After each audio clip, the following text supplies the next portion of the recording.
in the third segment, where I'm going to give a quick recap of all of the NBA games that went down last night, because it was a really ridiculous night in the NBA tonight, and there was a lot of outstanding performances to go out, so I'm just going to list off all of them real quickly.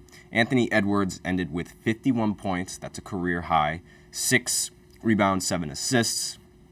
Jalen Brunson ended the game with 45 points, as well as 7 of 12 from 3.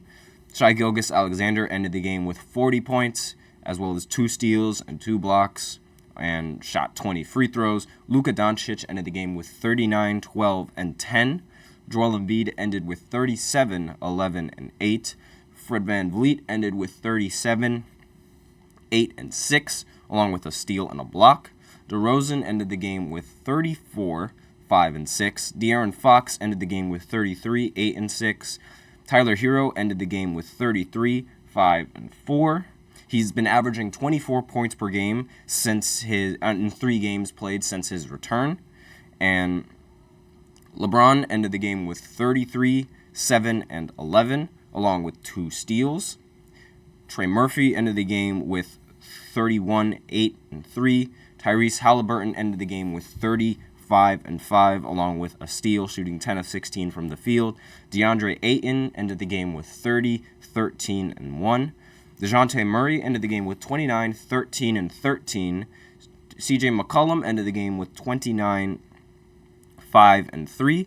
Jokic ended the game with 28, 13, and 7, along with 3 steals and a block. Jamal Murray ended the game with 28, 2, and 4, along with 4 steals and 4 blocks.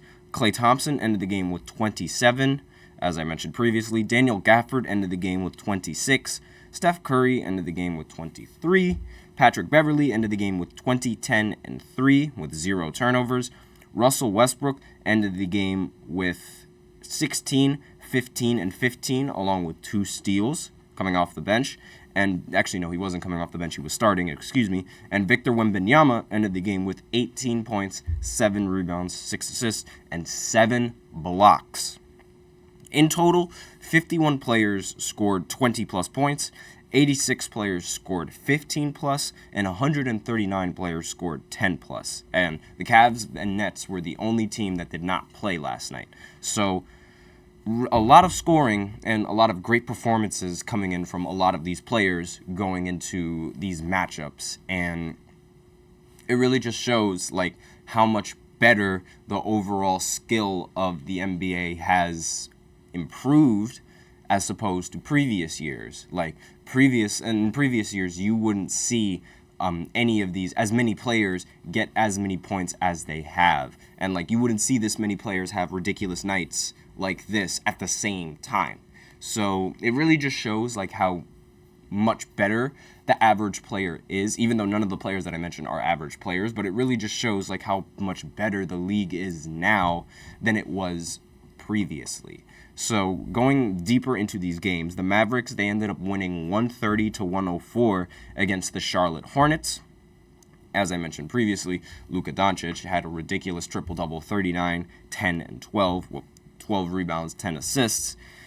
And for Charlotte's side, they didn't really have many players play that well in terms of scoring, and they were a lot worse defensively, allowing Luka Doncic to end the game with this stat line. So not really much that needs to be talked about this game. I mean, it was literally just Luka being the dominant player that he always is, and Charlotte Hornets being a bottom-feeding team end up losing to them. So, again, they allowed this to happen the last time they matched up, with Luka Doncic dropping a near triple-double against them in the last matchup. So, it makes total sense how they end up losing, and not really much that needs to be said. So the Knicks, they matched up against the Bulls. As I mentioned previously, the Jalen Brunson had a ridiculous 45-point game, and DeRozan had 34 points in this game.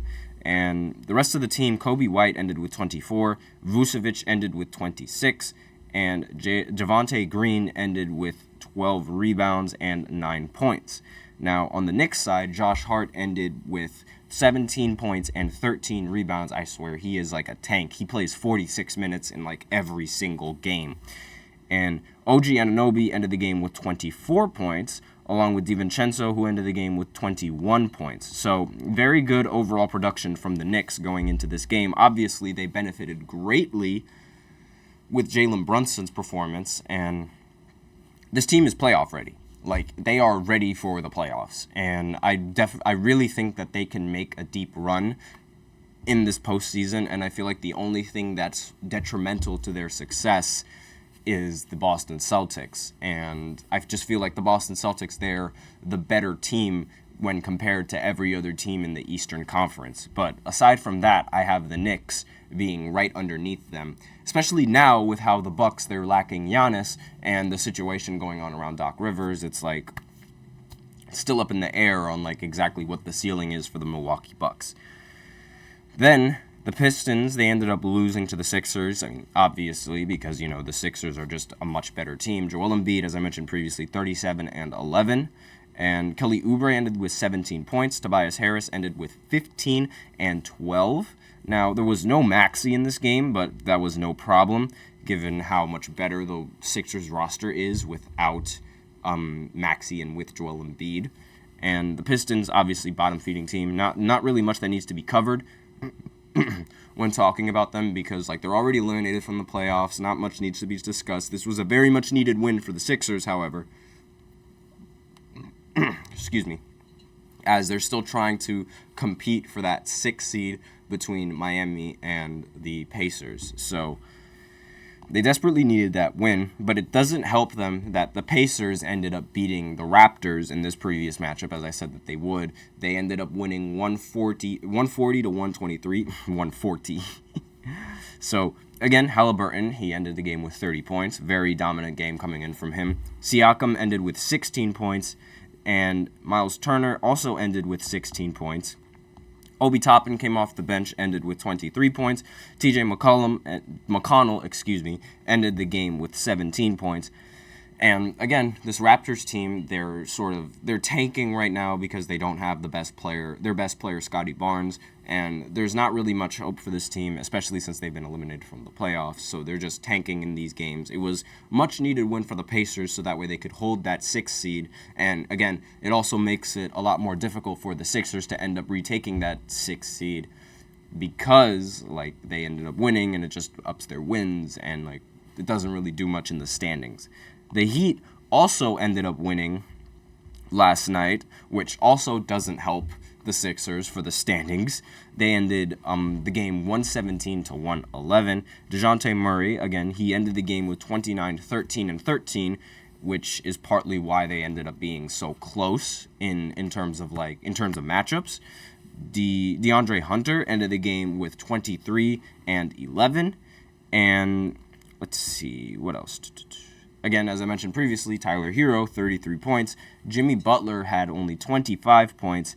And Bam Adebayo only had 10 points despite playing every single minute of this game. So, and also the game went into double overtime, I should say, So the fact that this game went into double overtime and the score was 117 to 111 as if it was a normal game is actually kind of concerning if you're the Miami Heat, because it's like, why aren't you scoring more? Why does it take double overtime for you to get 117 points? So a little bit of a questioning performance coming in from them, but a win is a win, so don't really need to talk about that game that much. Again, it's a bottom-feeding team. Now, the Thunder, they ended up beating the Kings in their matchup, 112 to 105. I thought that the Kings were going to end up winning in this matchup, but Shai Gilgeous-Alexander was not having that. Again, he ended the game with 40 points. Jalen Williams ended with 11. Chet ended with 15. And Lou Dort ended with 18 points. So great production coming in from this team, as well as the production coming in from Shai Gilgeous. They desperately needed it in order to stay above and win in this game. They wouldn't have won without that 40-point performance. And De'Aaron Fox ended the game with 33 points, as I mentioned previously. Keegan Murray ended with 15 and 10. Sabonis ended with only 8 points and 13 rebounds. I believe that ends his double-double streak. However, I feel like the fact that Sabonis wasn't scoring as much, that was sort of the biggest difference maker in this game. Like, I don't know, like, Chet must have really bothered him when he was in the paint because, Chet's length and things of that nature. It's, like, really difficult to get a shot off when being guarded by Chet. But Chet only ended with 2 blocks in this game. So it's not even like he was getting a bunch of blocks, and it was just Sabonis really missing. And I feel like if Sabonis would have ended up hitting the shots and being as consistent as he normally is, the Kings would have ended up winning despite Shai Gilgeous-Alexander scoring 40 points, which is a little bit concerning if you are OKC, because it took a very bad performance from an MVP caliber player in order for you guys to come out on top. So, again, like, nothing that the Kings should really be concerned about. It was just like an off night for Sabonis. If he plays like that normally, then they'll be fine. But they'll also, like, they have to get ready for that play-in spot because this loss doesn't help them in the standings whatsoever. They're still 8th in the standings for the Western Conference, and being 8th in the standings, it's like, it's not really ideal when the teams that you could be facing are between Phoenix, the Pelicans, the Lakers, and Golden State. Especially Golden State, because the Kings, they have a history of losing to Golden State. And given the fact that they didn't have that much experience, and with that in mind, it's like there's a huge possibility that the Warriors, if they match up against the Kings, they could beat them again. I won't put it past them because they've done it before. They can do it again, especially with Steph Curry and his ridiculous performances when he goes up against the Kings. So, not really something that the Kings, I guess, should really worry about losing this game. But they need to worry about the play-in. They desperately need to worry about the play-in. I don't see them making it out of the play-in spot. I think the Lakers, they have a better chance of making it out, but we'll see how the standings are towards the end. Now, let's see, what's the next game? The Magic, they ended up losing to the Houston Rockets, which is very, very shocking. The Rockets ended up winning 118-106. And behind Fred VanVleet's 37 points, obviously, like I mentioned previously. And, again, very, very concerning if you're the Orlando Magic because you're losing to a team that just got eliminated from playoff contention.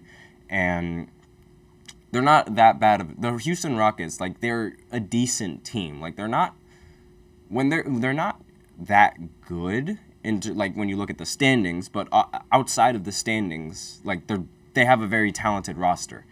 And the fact that the Magic, they couldn't end up winning this game, and they had no one really performing that well coming off the bench or in the starting lineup. Paolo Banchero was the leading scorer with 21 points, and that basically says all that you need to know about the Magic and their situation. Looking at the box scores more, Jabari Smith Jr. ended the game with 23 points alongside Fred VanVleet's 37.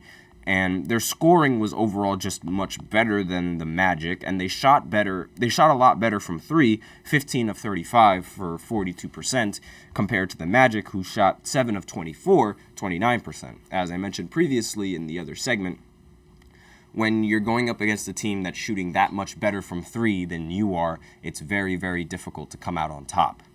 And it's like, this is very, very concerning for the Orlando Magic. Now, it doesn't really affect them much in terms of standings.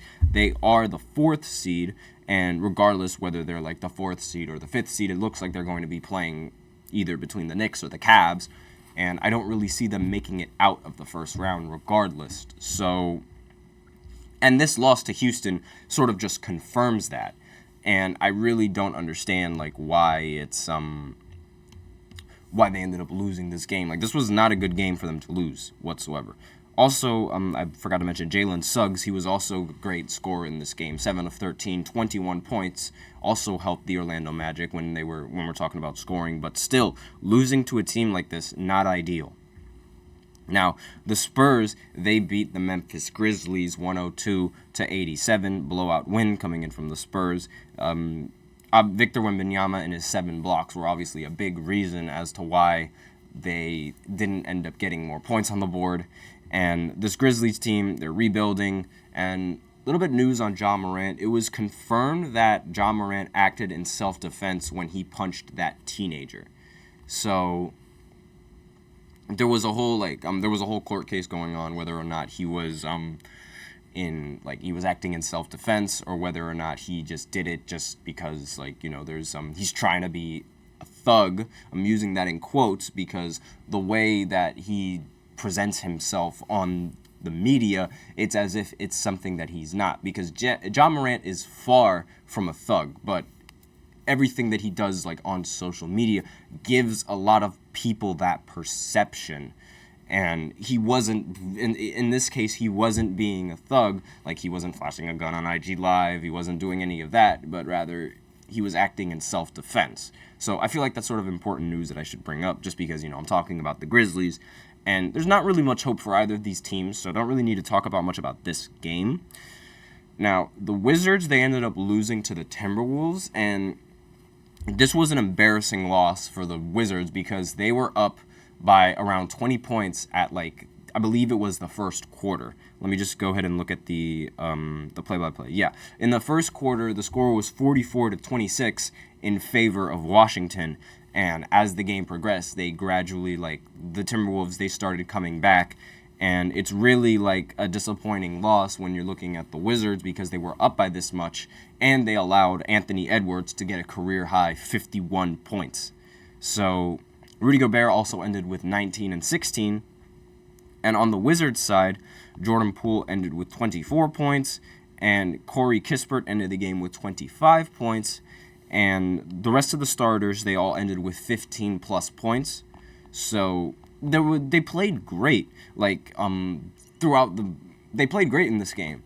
But it's just that lead that was blown. It's like they just needed to hold on to that lead, and they just couldn't, given how bad this team is. This is the worst Washington Wizards team ever because they have the worst record in franchise history, and obviously with having the worst record, this means that this is the worst lineup that the Wizards have had in recent memory. So regardless of them being the worst, that's still very, very embarrassing. Now, speaking of leads almost being blown, the Clippers, they almost blew a huge lead to the Phoenix Suns, but that ended up not being the case as they ended up winning 105-92, and they hold off the Suns just long enough to prevent them from making that comeback. So the Clippers, in the first quarter, the first quarter of this game, the Clippers were up 37-10 on the Phoenix Suns. Phoenix was struggling badly, and there was a point where Devin Booker and Kevin Durant, they were 0 for 5 from the field, both of them separately. So that's a combined 0 of 10 from the field from your two best players. Devin Booker ended the game shooting 1 for 11 from the field, and Kevin Durant ended the game shooting 8 for 22 from the field and only got 21 points. Bradley Beal ended the game with 6 of 13 with 19 points, but this is sort of the problem that I've been saying about the Phoenix Suns. When none of their players are playing well, you need that player to step up, and they just don't have the defense to be able to counter if some of their star players aren't scoring as consistently as they usually do. Players can have an off night, especially when going up against the Clippers, who are surrounded by very good perimeter defenders. Now, the Clippers, they didn't have Kawhi Leonard in this game, which adds on to the fact that the Phoenix Suns losing in embarrassing fashion is just it adds on to that embarrassment. Now, Russ, he ended the game 16, 15, and 15, triple-double. What else is new? And he also shot 7 of 17 from the field. And Paul George ended the game with 23 points, 7 of 15 from the field. Excuse me. So overall, just very good performance coming in from the Clippers. And it was in that third quarter where it looked like the Clippers were going to blow this game, because in the third quarter, the Phoenix Suns outscored them 35-18. So it really looked like the Phoenix Suns were going to end up coming back, but thankfully, due to Russell Westbrook and his performance and his hustle and all of that, they ended up holding off the Phoenix Suns just long enough so that way they could win the game. So, potential matchup in the playoffs? Maybe, but we'll see how it goes. Pelicans ended up matching up against the Trailblazers. 110-100 was the final score. And with this win, they move back up to the 6th seed and avoid play-in contention. Again, the standings are probably going to change. In a few days, they're probably going to change. But like I mentioned earlier, Trey Murphy, the third, ended the game with 31. CJ McCollum ended the game with 29. Zion Williamson ended the game with 22. And there's not really much that needs to be said because the Trailblazers, they are a bottom-feeding team. even with DeAndre Ayton scoring 30 and 13, not really much that needs to be said because it was basically like expected that they were going to come into this game losing. And the last game, the Nuggets ended up playing the Jazz, and obviously the Jazz rebuilding team, and the Nuggets just coming off the championship, probably going to repeat again. So not really much of a story that needs to be talked about with this game because like the better team ended up winning. Even with like the ridiculous performances, they probably would have won regardless. So with that, we are out of time for this third segment. So now I'll be going into my highly anticipated fourth segment where I talk about a specific player from Villanova who has just declared for the NBA draft, and you'll see why he's like very significant to me personally later on in the fourth segment. So I will be right back after this short break.